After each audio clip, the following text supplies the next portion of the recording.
মোহন Bengali টেলসের আজকের নিবেদন অমর কথাশিল্পী শরৎচন্দ্র চট্টোপাধ্যায় রচিত একটি ছোট গল্প অভাগী স্বর্গ। আপনাদের কাছে আমাদের বিনীত নিবেদন, এখনও পর্যন্ত যারা আমাদের চ্যানেলটি সাবস্ক্রাইব করেননি তাদের কাছে আমাদের একান্ত অনুরোধ, আমাদের চ্যানেলটি সাবস্ক্রাইব করে আমাদের সাথে থাকুন। আর যারা ইতিমধ্যেই আমাদের চ্যানেলটি সাবস্ক্রাইব করেছেন তাদেরকে মোহন বেঙ্গলি টেলসের পক্ষ থেকে জানাই অসংখ্য ধন্যবাদ। শুরু করছি মোহন বেঙ্গলি টেলসের আজকের নিবেদন অমর কথাশিল্পী শরৎচন্দ্র চট্টোপাধ্যায়ের একটি মর্মস্পর্শী ছোট গল্প অভাগী স্বর্গ।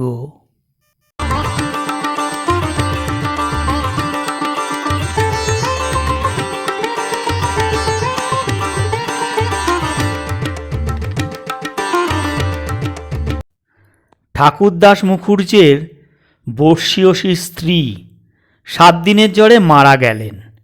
বৃদ্ধ মুখোপাধ্যায় মহাশয় ধানের কারবারে অতিশয় সঙ্গতিপন্ন।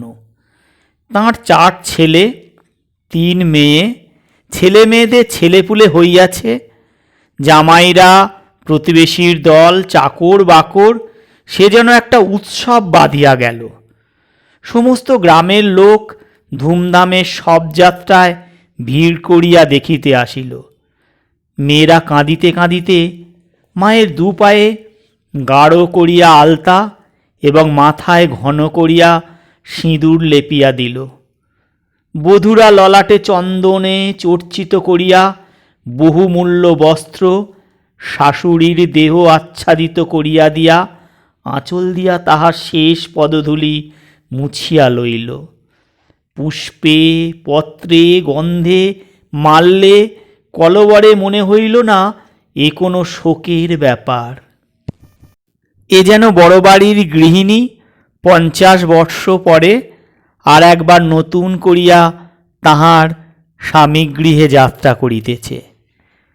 বৃদ্ধ মুখোপাধ্যায় শান্ত মুখে তাহার চিরদিনের সঙ্গিনীকে শেষ বিদায় দিয়া অলক্ষ্যে 2 ফোঁটা চোখের জল মুছিয়া শোকার্ত কন্যা ও বধূগণকে সান্ত্বনা দিতে লাগিল।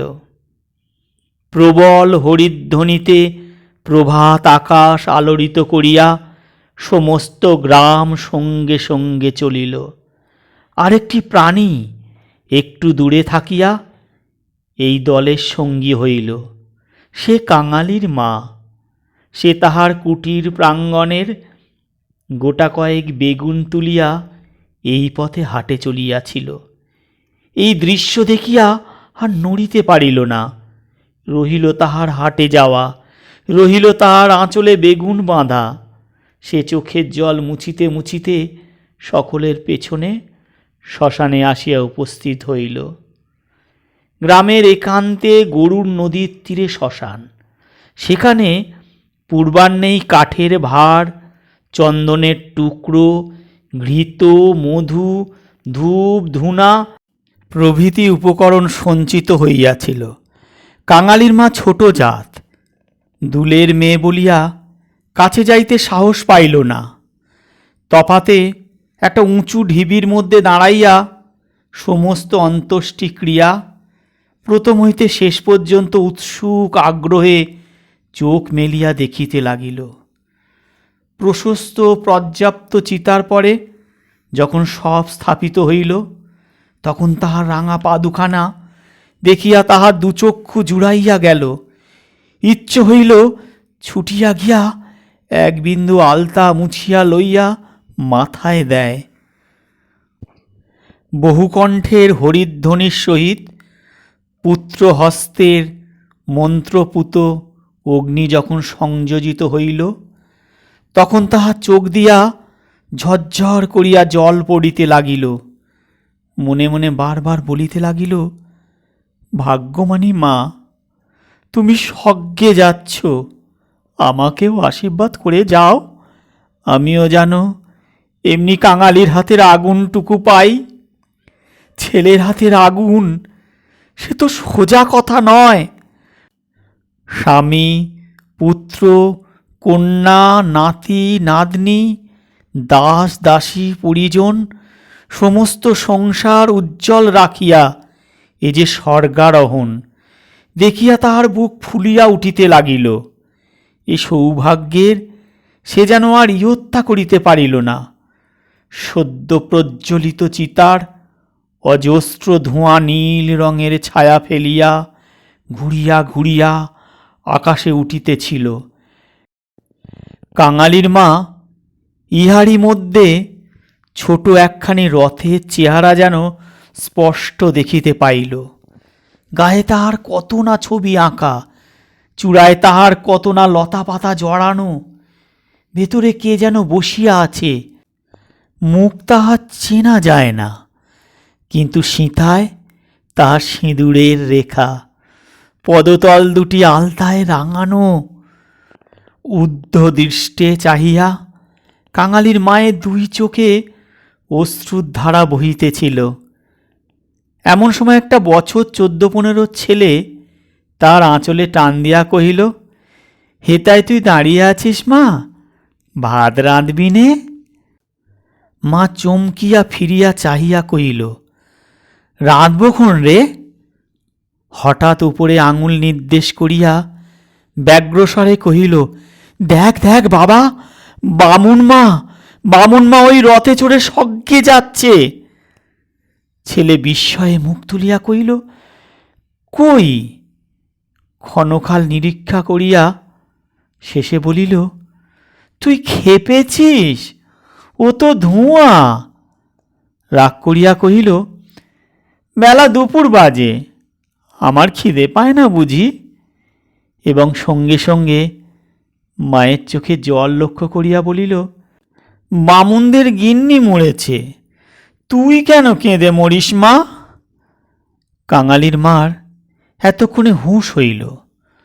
পরের জন্য শ্মশানে দাঁড়াইয়া এইভাবে অশ্রুপাত করায় যে মনে মনে সে লজ্জা পাইল। এমনকি ছেলের অকল্যাণের আশঙ্কায় মুহূর্তে চোখ মুছিয়া ফেলিয়া একটুখানি চেষ্টা করিয়া বলিল, কাঁদব কিসের জন্য রে? চোখে ধোঁয়া লেগেছে বই তো নয়। হ্যাঁ, ধোঁয়া লেগেছে বই তো নয়, তুই কাঁদছিলি। মার প্রতিবাদ করিল না। ছেলের হাত ধরিয়া ঘাটে নামিয়া নিজেও স্নান করিল, কাঙালিকেও স্নান করাইয়া ঘরে ফিরিল। শ্মশান সৎকারের শেষটুকু দেখা আর তার ভাগ্যে ঘটিল না। সন্তানের নামকরণকালে পিতামাতার মূঢ়তায় বিধাতা পুরুষ অন্তরিক্ষে থাকিয়া অধিকাংশ সময় শুধু হাস্য করিয়াই ক্ষান্ত হন না, তীব্র প্রতিবাদ করেন। তাই তাহাদের সমস্ত জীবনটা তাহাদের নিজের নামগুলোকেই যেন আমরণ ভ্যাংচাইয়া চলিতে থাকে। কাঙালির মার জীবনের ইতিহাস ছোট, কিন্তু সেই ছোট কাঙাল জীবনটুকু বিধাতার এই পরিহাসের দায় হইতে অব্যাহতি লাভ করিয়াছিল। তাহাকে জন্ম দিয়া মা মরিয়াছিল।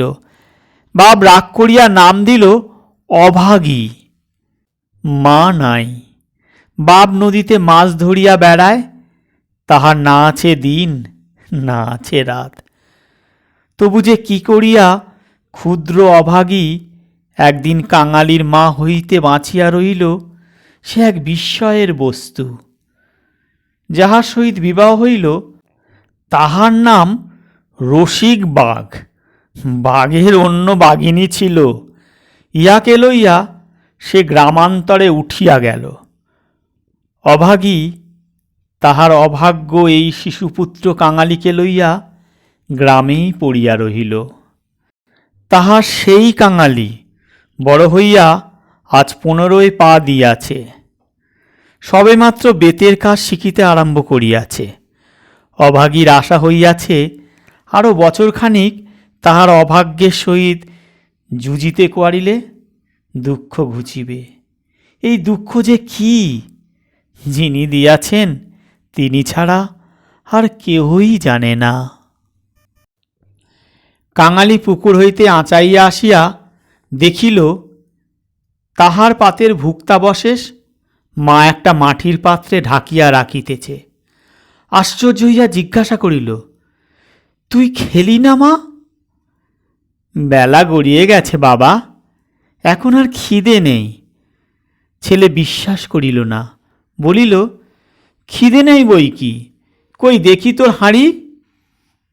এই ছলনায় বহুদিন কাঙালির মা কাঙালিকে ফাঁকি দিয়া আসিয়াছে। সে হাঁড়ি দেখিয়া তবে ছাড়িল, তাহাতে আর একজনের মতো ভাত ছিল। তখন সে প্রসন্ন মুখে মায়ের কোলে গিয়া বসিল। এই বয়সের ছেলে সচরাচর এইরূপ করে না, কিন্তু শিশুকাল হইতে বহুকাল যাবৎ সে রুগ্ন ছিল বলিয়া মায়ের কোট ছাড়িয়া বাইরে সঙ্গী সাথীদের সহিত মিশিবার সুযোগ পায় নাই। এইখানে বসিয়াই তাহার খেলাধুলার স্বাদ মিটাইতে হইয়াছে। এক হাতে গলা জড়াইয়া মুখের উপর মুখ রাখিয়া কাঙালি চকিত হইয়া কহিল, মা, তোর গা যে গরম, কেন তুই অমন করে দাঁড়িয়ে মরা পড়ানো দেখতে গেলি? কেন আবার নিয়ে এলি? মরা পড়ানো কি তুই? মা শশব্যস্তে ছেলের মুখে হাত চাপিয়া দিয়া কহিল, ছি বাবা, মরা পড়ানো বলতে নেই, পাপ হবে। সতীলক্ষ্মী ঠাকুরুন রথে করে স্বর্গে গেলেন। ছেলে সন্দেহে কহিল, তোর এক কথা মা, রথে চড়ে কেউ নাকি আবার স্বর্গে যায়? মা বলিল, আমি যে চোখে দেখিনু কাঙালি। বামুন মা রথের উপরে বসে তেনার রাঙা পা দুখানি যে সবাই চোখ মেলে দেখল রে। সবাই দেখলে, সবাই দেখলে। কাঙালি মায়ের বুকে ঠেস দিয়া বসিয়া ভাবিতে লাগিল। মাকে বিশ্বাস করাই তাহার অভ্যাস। বিশ্বাস করিতেই সে শিশুকাল হইতে শিখিয়াছে। সেই মা যখন বলিতেছে সবাই চোখ মেলিয়া এত বড় ব্যাপার দেখিয়াছে, তখন অবিশ্বাস করিবার আর কিছু নাই। খানিক পরে আস্তে আস্তে কহিল, তাহলে তুইও তো মা স্বর্গে যাবি? বিন্দির মা সেদিন রাখালের পিসিকে বলতেছিল। কাঙালির মার মতো সতীলক্ষ্মী আর দুলে পাড়ায় নেই। কাঙালির মা চুপ করিয়া রহিল। কাঙালি তেমনি ধীরে ধীরে কহিতে লাগিল, বাবা যখন তোকে ছেড়ে দিলে, তখন তোরে কত লোকে তো নিকে করতে সাদাসিধে করলে, কিন্তু তুই বললি না। বললি, কাঙালি বাঁচলে আমার দুঃখ ঘুচবে, আবার নিকে করতে যাব কিসের জন্যে? হ্যাঁ মা, তুই নিকে করলে আমি কোথায় থাকতুম? আমি হয়তো না খেতে পেয়ে একদিনে কবে মরে যেতুম। মা ছেলেকে দুই হাতে বুকে চাপিয়া ধরিল। বস্তুত সেদিন তাহাকে পরামর্শ কম লোকে দেয় নাই, এবং যখন সে কিছুতেই রাজি হইল না, তখন উৎখাত উপদ্রব তাহার প্রতি সামান্য হয় নাই। সেই কথা স্মরণ করিয়া অভাগীর চোখ দিয়া জল পড়িতে লাগিল।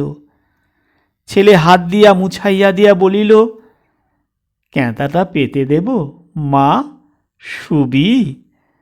মা চুপ করিয়া রইল। কাঙালি মাদুর পাতিল, কাঁথা পাতিল, মাচার উপর হইতে বালিশটি পাড়িয়া দিয়া হাত ধরিয়া তাহাকে বিছানায় টানিয়া লইয়া যাইতে। মা কহিল, কাঙালি, আজ তোরা কাজে গিয়ে কাজ নেই। কাজ কামাই করিবার প্রস্তাবে কাঙালির খুব ভালো লাগিল, কিন্তু কহিল, জলপানির পয়সা দুটো তো তাহলে দেবে না মা?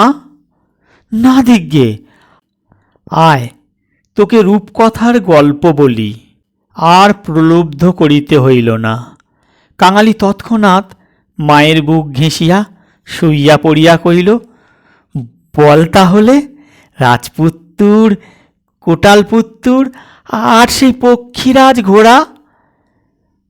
অভাগী রাজপুত্র, কোটালপুত্র আর পক্ষীরাজ ঘোড়ার কথা দিয়ে গল্প আরম্ভ করিল। এ সকল তাহার পরের কাছে কতদিনের শোনা এবং কতদিনের বলা উপকথা। কিন্তু মুহূর্ত কয়েক পরে কোথায় গেল তাহার রাজপুত্র আর কোথায় গেল তাহার কোটালপুত্র? সে এমন উপকথা শুরু করিল যাহা পরের কাছে তাহার শেখা নহে, নিজের সৃষ্টি। জ্বর তাহার যত বাড়িতে লাগল, উষ্ণ রক্তস্রোত যত দ্রুত বেগে মস্তিষ্কে বহিতে লাগিল, ততই সে যেন নব নব উপকথার ইন্দ্রজাল রচনা করিয়া চলিতে লাগিল। তাহার বিরাম নাই, বিচ্ছেদ নাই। কাঙালির স্বল্প দেহ বারবার রোমাঞ্চিত হইতে লাগিল। ভয়ে বিস্ময়ে পুলকে সে সজোরে মায়ের গলা জড়াইয়া তাহার বুকের মধ্যে যেন মিশিয়া যাইতে চাহিল।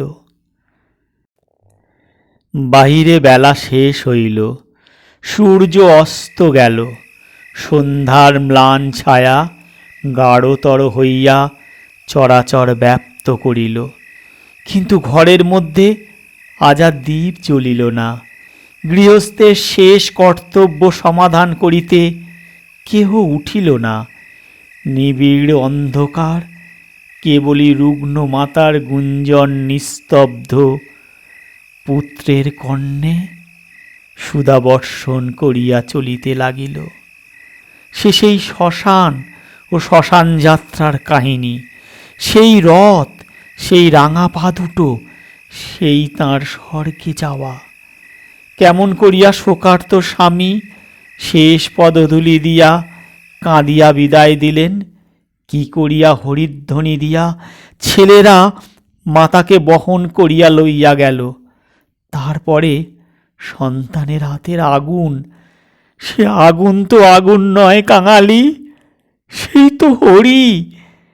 তার আকাশ জোড়া ধোঁয়া, সে তো ধোঁয়া নয় বাবা, সে তো স্বর্গের রথ। কাঙালি চরণ, বাবা আমার। কেন মা, তোর হাতের আগুন যদি পাই বাবা, বামুন মার মতো আমিও স্বর্গে যেতে পাবো।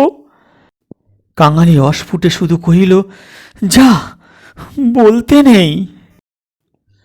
মা সে কথা বোধ করি শুনিতেও পায় নাই। তপ্ত নিঃশ্বাস ফেলিয়া বলিতে লাগিল, ছোট জাত বলে তখন কিন্তু কেউ ঘেন্না করতে পারবে না, দুঃখী বলে কেউ ঠেকিয়ে রাখতে পারবে না। ইস, ছেলের হাতের আগুন, রথকে সে হাসতেই হবে। ছেলে মুখের উপর মুখ রাখিয়া ভগ্ন কণ্ঠে কহিল, বলিস নে মা, বলিস নে, আমার বড্ড ভয় করে। মা কহিল, আর দেখ কাঙালি, তোর বাবাকে একবার ধরে আনবি, অমনি যেন পায়ের ধুলো মাথায় নিয়ে আমাকে বিদায় দেয়। অমনি পায়ে আলতা, মাথায় সিঁদুর দিয়ে। কিন্তু কিন্তু কে বা দেবে? তুই দিবি?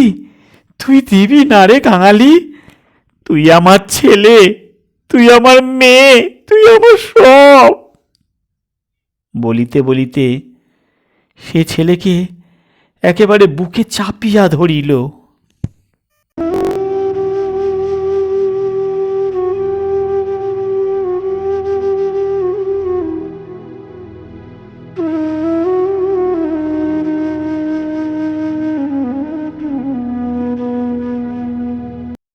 অভাগীর জীবননাট্যের শেষ অঙ্ক পরিসমাপ্ত হইতে চলিল। বিস্তৃতি বেশি নয়, সামান্যই। বোধ করি 30টা বৎসর আজও পার হইয়াছে কিনা হয় নাই। শেষও হইল তেমনি সামান্যভাবে। গ্রামে কবিরাজ ছিল না, ভিন্ন গ্রামে তাহার বাস। কাঙালি গিয়া কাঁদাকাটি করিল, হাতে পায়ে পড়িল, শেষে ঘটি বাঁধা দিয়া তাহাকে 1 টাকা প্রণামী দিল।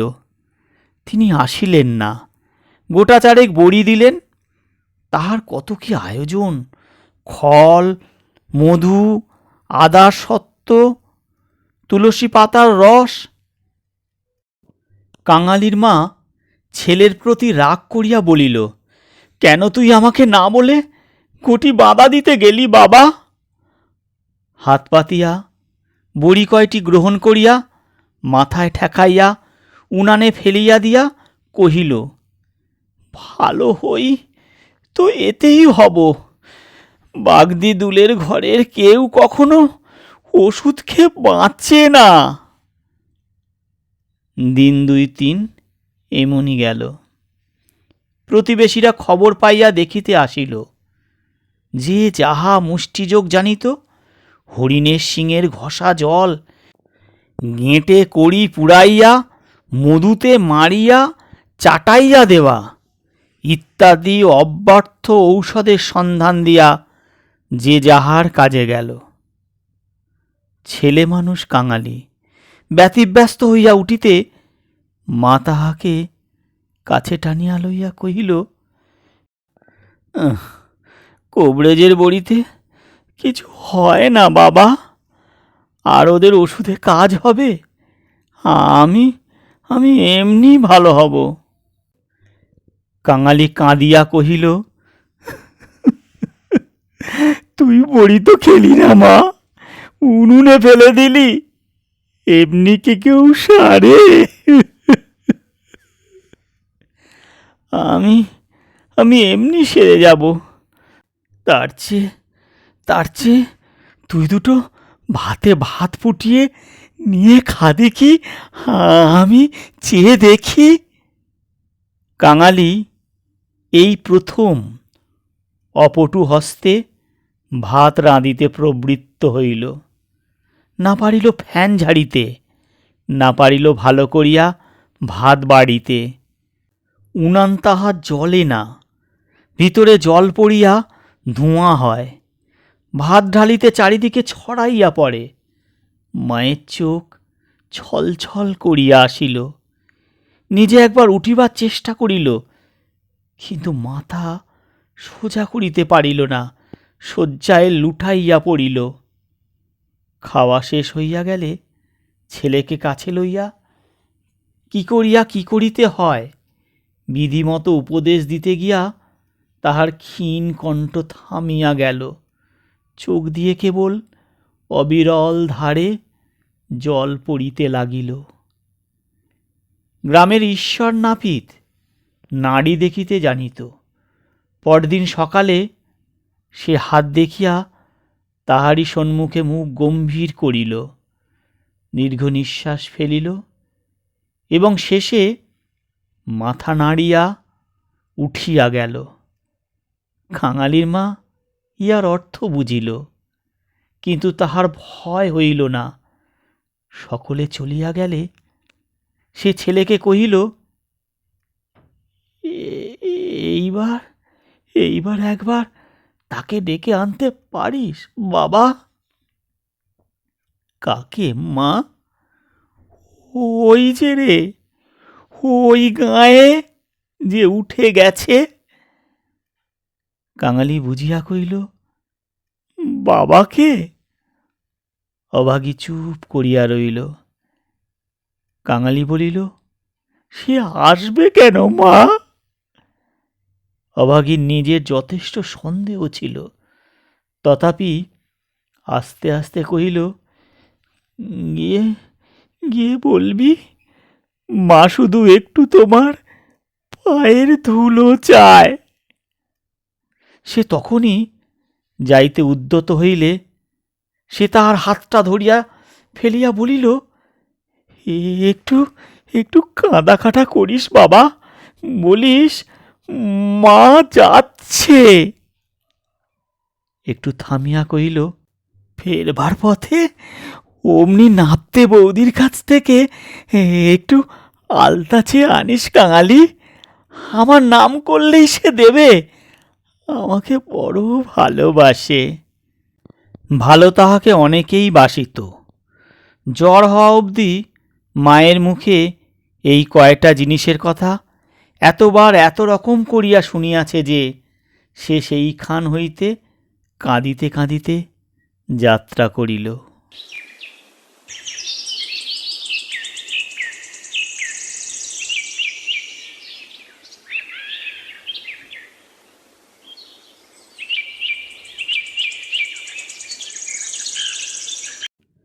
পরদিন রসিকদুলে সময় মতন যখন আসিয়া উপস্থিত হইল, তখন অভাগীর আর বড় জ্ঞান নাই। মুখের পরে মরণের ছায়া পড়িয়াছে। চোখের দৃষ্টি এ সংসারের কাজ সারিয়া কোথায় কোন অজানা দেশে চলিয়া গিয়াছে।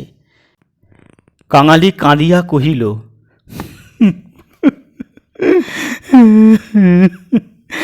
মাগো, বাবা এসেছে, পায়ের ধুলো নেবে যে।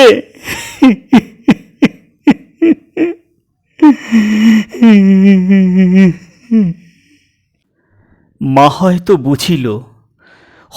বুঝিল না, হয়তোবা তাহার গভীর শঙ্কিত বাসনা সংস্কারের মতো তাহার আচ্ছন্ন চেতনায় ঘা দিল।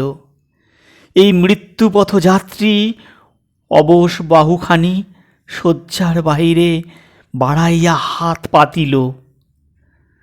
রসিক হতবুদ্ধির মতো দাঁড়াইয়া রহিল। পৃথিবীতে তাহারও পায়ের ধুলোর প্রয়োজন আছে? ইহাও কেউ নাকি চাহিতে পারে? তাহার কল্পনার অতীত। বিন্দির পিসি দাঁড়াইয়াছিল। সে কহিল, দাও বাবা, দাও পায়ের ধুলো। রসিক অগ্রসর হইয়া আসিল। জীবনে যে স্ত্রীকে ভালোবাসা দেয় নাই, অনস বসন দেয় নাই, কোনো খোঁজ খবর করে নাই, মরণকালে তাহাকে একটু পায়ের ধুলা দিতে গিয়ে কাঁদিয়া ফেলিল। রাখালের মা বলিল, এমন সতীলক্ষ্মী বামুন কায়েতের ঘরে না জন্মে আমাদের দুলে ঘরে জন্মালো কেন? এইবার ওর একটু গতি করে দাও বাবা। কাংলার হাতে আগুনের লোভে ও যেন প্রাণটা দিলে। অভাগীর অভাগ্যের দেবতা অগোচরে বসিয়া কি ভাবিল জানি না।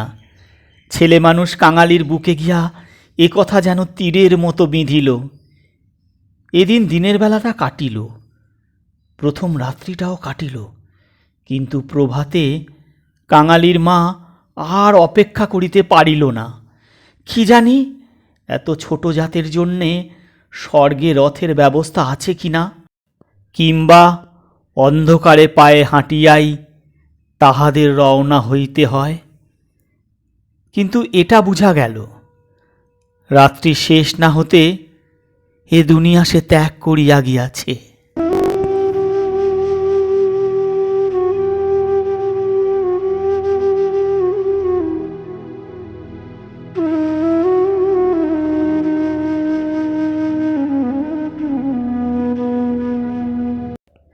কুটির প্রাঙ্গণে একটি বেলগাছ। একটা কুড়ুল চাহিয়া আনিয়া রসিক ঘা দিয়েছে কি দেয় নাই। জমিদারের দারোয়ান কোথা হইতে ছুটিয়া আসিয়া তাহার গালে সশব্দে একটা চর কষাইয়া দিল। কুড়ুল কাড়িয়া কহিল, শালা, এ তোর বাপের গাছ আছে যে শালা কাটতে লেগেছিস? রসিক গালে হাত বুলাইতে লাগিল। কাঙালি কাঁদো কাঁদো হইয়া বলিল, এ যে আমার মায়ের হাতের পোঁতা গাছ দারোয়ানজি, বাবাকে খামোকা বকলে কেন? হিন্দুস্থানি দারোয়ান তাহাকেও একটা অসাব্য গালি দিয়া মারিতে গেল, কিন্তু সে নাকি তাহার জননীর মৃতদেহ স্পর্শ করিয়া বসিয়াছিল, তাই অশৌচের ভয়ে তাহার গায়ে হাত দিল না। হাঁকাহাঁকিতে একটা ভিড় উঠিল। কেহই অস্বীকার করিল না যে বিনা অনুমতিতে রসিকের গাছ কাটতে যাওয়াটা ভালো হয় নাই। তাহারাই আবার দারোয়ানজির হাতে পায়ে পড়িতে লাগিল। তিনি অনুগ্রহ করিয়া যেন একটা হুকুম দেন, কারণ সে সময় যে কেহ দেখিতে আসিয়াছে কাঙালির মা তাহারই হাতে তাহার শেষ অভিলাষ ব্যক্ত করিয়া গিয়াছে। দারোয়ান ভুলিবার পাত্র নহে। সে হাত মুখ নাড়িয়া জানাইল এ সকল তাহার কাছে খাটিবে না। জমিদার স্থানীয় লোক নহেন। গ্রামে তাহার একটা কাছারি আছে। গোমস্তা অধর রায় তাহার কর্তা। লোকগুলো যখন হিন্দুস্থানীটির কাছে ব্যর্থ অনুনয় বিনয় করিতে লাগিল, কাঙালি ঊর্ধ্বশ্বাসে দৌড়িয়া একেবারে কাছারি বাড়িতে আসিয়া উপস্থিত হইল। সে লোকের মুখে মুখে শুনিয়াছিল পিয়াদারা ঘুষ লহে। তাহার নিশ্চয়ই বিশ্বাস হইল অত বড় অসঙ্গত অত্যাচারের কথা যদি কর্তার গোচর করিতে পারে তো ইহার প্রতিবিধান না হইয়া পারে না। হায় রে অনভিজ্ঞ! বাংলাদেশের জমিদার ও তাহার কর্মচারীকে সে চিনিত না। সদ্য মাতৃহীন বালক শোক ও উত্তেজনায় উদ্ভ্রান্ত হইয়া একেবারে উপরে উঠিয়া আসিয়াছিল। অধর রায় সেই সময় সন্ধ্যাগ্নিক ও যৎসামান্য জলযোগান্তে বাহিরে আসিয়াছিলেন। বিস্মিত ক্রুদ্ধ হইয়া কহিলেন, কে রে? আমি কাঙালি। দারোয়ানজি আমার বাবাকে মেরেছে। বেশ করেছে, হারামজাদা খাজনা দেয়নি বুঝি? কাঙালি কহিল, না বাবু মশাই, বাবা গাছ কাটতেছিল, আমার মা মরেছে। আমার মা মরেছে বাবু মশাই। বলিতে বলিতে সে কান্না আর চাপিতে পারিল না। সকালবেলা এই কান্নাকাটি অধর অত্যন্ত বিরক্ত হইল। ছোঁড়া মরা ছুঁয়ে আসিয়াছে, কি জানি এখানকার কিছু ছুঁইয়া ফেলিল কি না। ধমক দিয়া বলিলেন, মা মরেছে তো যা নিচে নেমে দাঁড়া। ওরে ওরে, কে আছিস রে? এখানে একটু গোবরের জল ছড়িয়ে দে। কি জাতের ছেলে তুই? কাঙালি সভয়ে প্রাঙ্গণে নামিয়া দাঁড়াইয়া কহিল, আমরা আমরা দুলে। অধর কহিলেন, দুলে? দুলের মরার কাঠ কি হবে শুনি? কাঙালি বলিল, মা যে আমাকে আগুন দিতে বলে গেছে। তুমি জিজ্ঞেস করো না বাবু মশাই, মাঝে সবাইকে বলে গেছে, সকলে শুনেছে যে। মায়ের কথা বলতে গিয়ে তাহার অনুক্ষণের সমস্ত অনুরোধ উপরোধ মুহূর্তে স্মরণ হইয়া কণ্ঠ যেন তাহার কান্নায় ফাটিয়া পড়িতে চাহিল। অধর কহিলেন, মাকে পড়াবি তো গাছের দাম 5 টাকা আনগে, পারবি? কাঙালি জানিত তাহা অসম্ভব।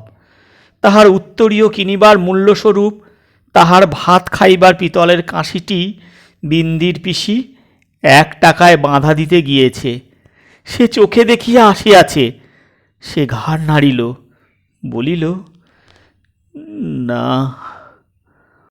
অধর মুখখানা অত্যন্ত বিকৃত করিয়া কহিলেন, না তো মাকে নিয়ে নদীর চড়ায় পুঁতে ফেলগে যা। কার বাবার গাছ? তোর বাপ কুড়ুল ঠেকাতে যায়, পাজি হতভাগা নচ্ছার। কাঙালি বলিল, সে যে আমাদের উঠানের গাছ বাবু মশাই, সে আমার মায়ের হাতের পোঁতা গাছ। হাতে পোঁতা গাছ?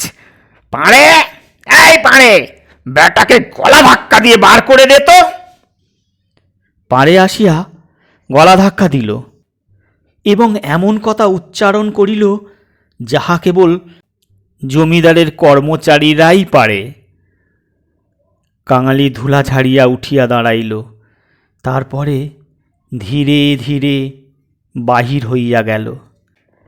কেন যে সে মার খাইল, কি তাহার অপরাধ, ছেলেটা ভাবিয়াই পাইল না। গোমস্তার নির্বিকার চিত্তে দাগ পর্যন্ত পড়িল না। পড়িলে এ চাকুরি তাহার জুটিত না। কহিলেন, পরেশ, দেখো তো হে, এ ব্যাটার খাজনা বাকি পড়েছে কিনা। থাকে তো জাল টাল কিছু একটা কেড়ে এনে যেন রেখে দেয়, হারামজাদা পালাতে পারে। মুখুজ্জে বাড়িতে শ্রাদ্ধের দিন, মাঝে কেবল একটা দিন মাত্র বাকি। সমারোহের আয়োজন গৃহিণীর উপযুক্ত করিয়াই হইতেছে। বৃদ্ধ ঠাকুরদাস নিজে তত্ত্বাবধান করিয়া ফিরিতেছিলেন। কাঙালি আসিয়া তাহার সম্মুখে দাঁড়াইয়া কহিল, ঠাকুরদাস মশাই, আমার মা মারা গেছে। তুই কে? কি চাস তুই? আমি কাঙালি। মা বলে গেছেন তেনাকে আগুন দিতে। তা ঝিগে না। কাছারির ব্যাপারটা ইতিমধ্যেই মুখে মুখে প্রচারিত হইয়া পড়িয়াছিল। একজন কহিল, ও বোধহয় একটা গাছ চায়। এই বলিয়া সে ঘটনার প্রকাশ করিয়া কহিল। মুখুজ্জে বিস্মিত বিরক্ত হইয়া কহিলেন, শোনো আবদার, আমারই কত কাজের দরকার, কাল বাদে পরশু কাজ। যা যা যা, এখানে কিছু হবে না, এখানে কিছু হবে না। এই বলিয়া অন্যত্র প্রস্থান করিল। ভট্টাচার্য মহাশয় অদূরে বসিয়া ফর্দ করিতেছিলেন। তিনি বলিলেন, তোদের যেতে কে কবে আবার পোড়ায় রে? না, মুখে একটা নুড়ো জেলে, নদীর চড়ায় মাটি দে গে। মুখোপাধ্যায় মহাশয়ের বড় ছেলে ব্যস্ত সমস্তভাবে এই পথে কোথায় যাইতেছিলেন। তিনি কান খাড়া করিয়া একটু শুনিয়া কইলেন, দেখছেন ভট্টাচার্য মশাই, সব ব্যাটারাই এখন বামুন কায়েত হতে চায়। বলিয়া কাজের ফাঁকে আর কোথায় চলিয়া গেলেন। কাঙালি আর প্রার্থনা করিল না। এই ঘণ্টা দুয়েকের অভিজ্ঞতায় সংসারে সে যেন একেবারে বুড়া হইয়া গিয়াছে। নিঃশব্দে ধীরে ধীরে তাহার মরা মায়ের কাছে গিয়া উপস্থিত হইল। নদীর চরে গর্ত খুঁড়িয়া অভাগীকে শোয়ানো হইল। রাখালের মা কাঙালির হাতে একটা খড়ের আঁটি জ্বালিয়া দিয়া তাহার হাত ধরিয়া মায়ের মুখ স্পর্শ করাইয়া ফেলিয়া দিল। তারপরে সকলে মিলিয়া মাটি চাপা দিয়া কাঙালির মায়ের শেষ চিহ্ন বিলুপ্ত করিয়া দিল। সবাই সকল কাজে ব্যস্ত। শুধু সেই পোড়া খড়ের আঁটি হইতে যে স্বল্প ধোঁয়াটুকু ঘুরিয়া ঘুরিয়া আকাশে উঠিতেছিল, তাহার প্রতি পলক পাতিয়া কাঙালি ঊর্ধ্ব দৃষ্টে স্তব্ধ হইয়া চাহিয়া রহিল।